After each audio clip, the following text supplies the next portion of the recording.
Welcome back to the Chad Hasty Show, News Talk 95.1 FM and 790 AM KFYO. Thank you for tuning in this morning. Early voting continues today, and joining us on the phones right now, Texas Ag Commissioner Sid Miller, running for re-election. Good morning, Commissioner Miller. How are you? Well, howdy. How are y'all out there in West Texas? It's, a little chilly, a little icy in some spots, but overall, I think we're doing okay. Well, I hope y'all got some rain. We got hammered at the ranch in Stephenville. It's ice on everything. All the tree limbs are broken. The power lines are down. Oh, wow. So we've got a lot of chainsaw work ahead of us. But, hey, we got about 5 inches of rain. All the ponds are full, and we're ready to plant a spring crop. And I think it may save the wheat crop, too. Well, that's good. Good news for that area. We didn't get that much rain out here, though, unfortunately.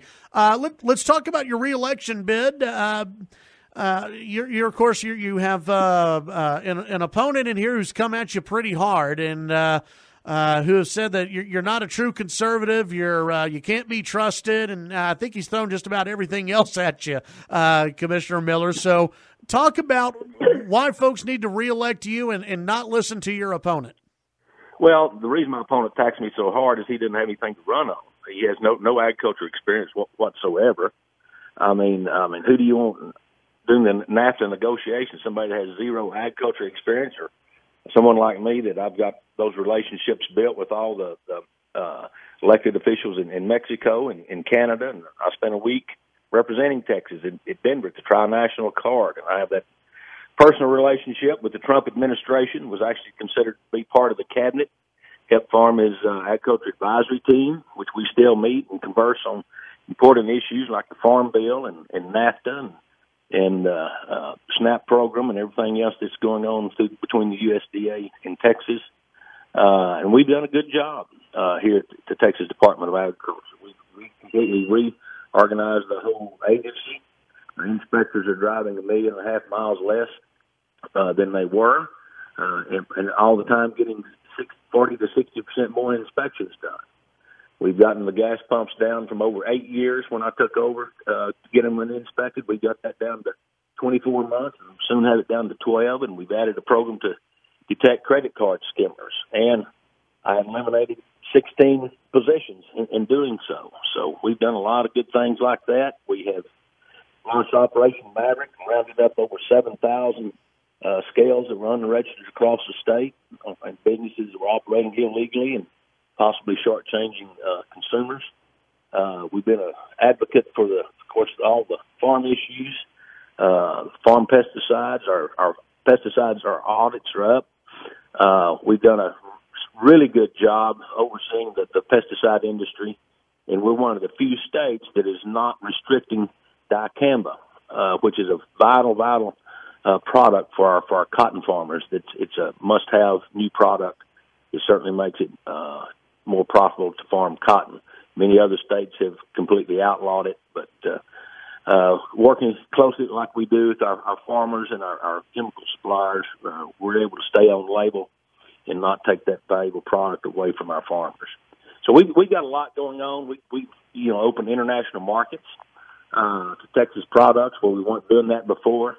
I launched a global outreach initiative as soon as I got into office. We were on every continent on the globe. Marketing Texas agriculture products has been very successful. We were instrumental in getting U.S. beef back into China. Made our first shipment last June, first shipment in 14 years. We're also selling them rice for the first time. I took a delegation of pecan farmers over there. We are now selling direct due to that trip to the shellers and roasters and bypassing the brokers, and got the tariff lowered from 35% to 10%. So it's one of the few commodities that are actually making money is pecan farmers. Of course, we work very closely with our cotton farmers and our dairy farmers, and worked very closely with the Trump administration on this disaster bill that we just passed, and we were successful. Of course, we have a great friend, Mike Conaway, who I've worked with ever since he first ran for office. I actually threw his legislative district for him when I was in the Texas House. But we got the cottonseed back in Title I in that disaster bill, and we got the help that the dairy farmers needed. And actually, we just about have the farm bill written.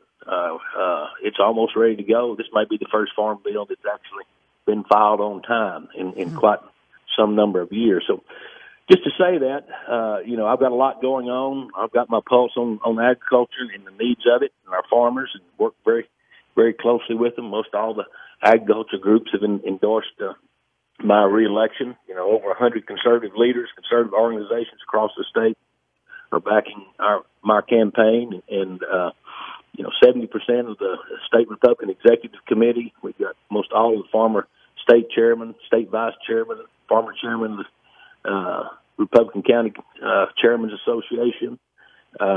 We've got a lot of international, nationally known people that's backing. Of course, we've got the only person that former Governor Rick Perry has endorsed is my campaign, but we also have people like Governor Mike Huckabee backing our campaign, Sheriff Joe Arpaio, Joe the Plumber. Remember Joe the Plumber? I do.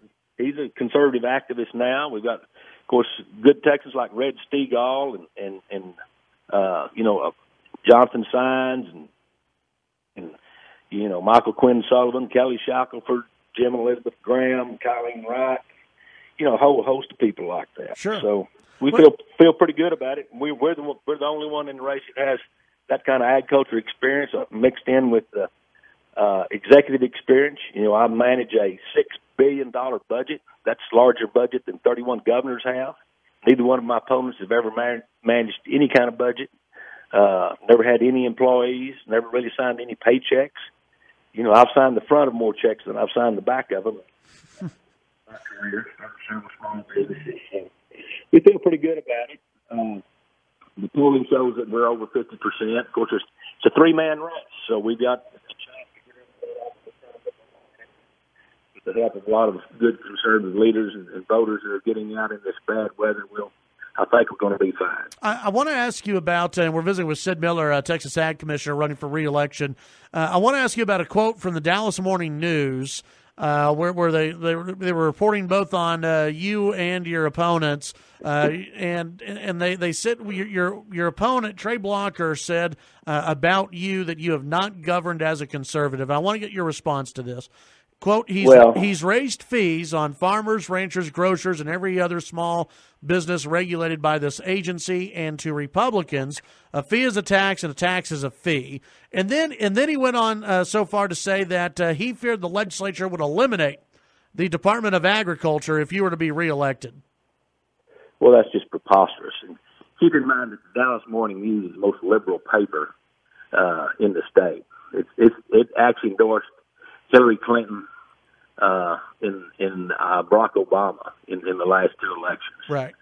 Over Donald Trump and our Republican nominees. So I don't put much stock in. I don't think many conservatives put much stock in what the Dallas Morning News says.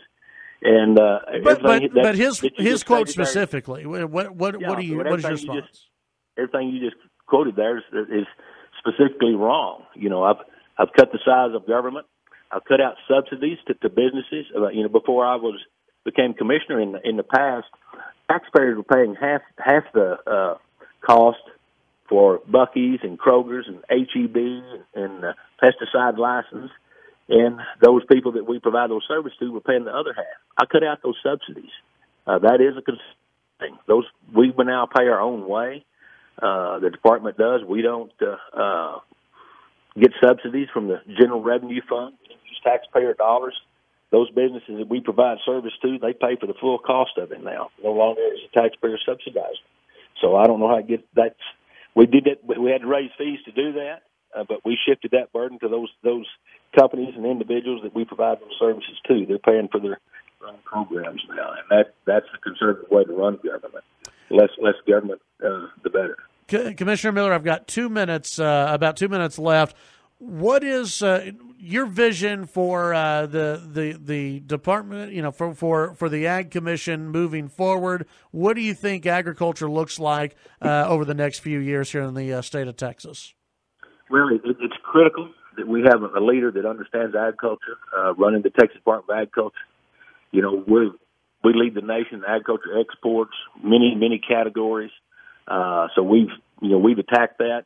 Our exports are now up a third time all high. So we're going to continue to market Texas. We've been so successful that we actually have an office in Argentina now. We're about to host 22 countries during the Houston Livestock Show and Rodeo to showcase Texas agriculture products. This program has been very, very successful. We need someone in there that can have those relationships with Sonny Perdue. Of course, I have his cell phone. He has mine. That has those relationships with the Trump administration, which I do. We've got a couple of very important things coming up for our farmers that we need a seat at the table. We don't need to be on the menu, as the saying goes, but we're going to have to be right in the mix on NAFTA, which I am right in the mix on that. And we're going to have a strong voice in the next farm bill that comes up. So I understand both those issues intricately, and I'll be there for our Texas farmers and ranchers. And I'll be there also for our Texas consumers, running the Texas Consumer Protection Program. As well as, we run the nutrition program. We do a lot of stuff. Right. 5 billion school meals each day. We're making school lunchrooms great again. We can do a whole nother show on just that topic alone. What we're doing with our school cafeterias to turn them around from having healthy trash cans to having healthy kids, and we're working on that. Commissioner Miller, tell folks where they can get more information on you if they need it. Check out millerfortexas.com. That's our website. Go there. You can find out all of our information on all our positions. Check us out on Facebook. Very active on social media.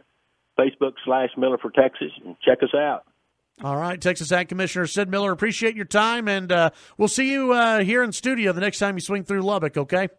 Thank you, Chad. Appreciate it. Appreciate everybody out there listening, too. God bless y'all. Hope y'all get some more rain. Thank you very much. Appreciate that. That's Texas Ag Commissioner Sid Miller here on the Chad Hasty Show, running for re-election.